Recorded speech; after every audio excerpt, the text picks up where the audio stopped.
તો આ તરફ અરવલ્લીના મોડાસાના ગ્રામ્ય પંથકોમાં ધોધમાર વરસાદ વરસ્યો છે। મોટી ઇસરોલ ગામમાં વરસાદી પાણી ભરાઈ ગયા છે। મોડાસા શામળાજી હાઈવે રોડના પાણી ગામમાં ઘૂસી ગયા।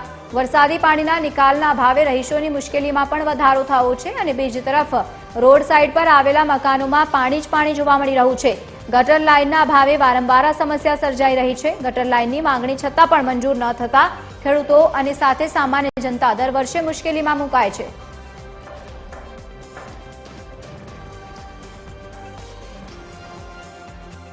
અત્યારે જો તંત્ર અમારા સામું જુઓ અને ગટર લાઈન કરી આપો તો જ અમને રાહત થાય એવી છે આ બાબતે। અને આ ઓછામાં ઓછા 25 થી 30 ઘર પાણીના ડૂબમાં જાય છે।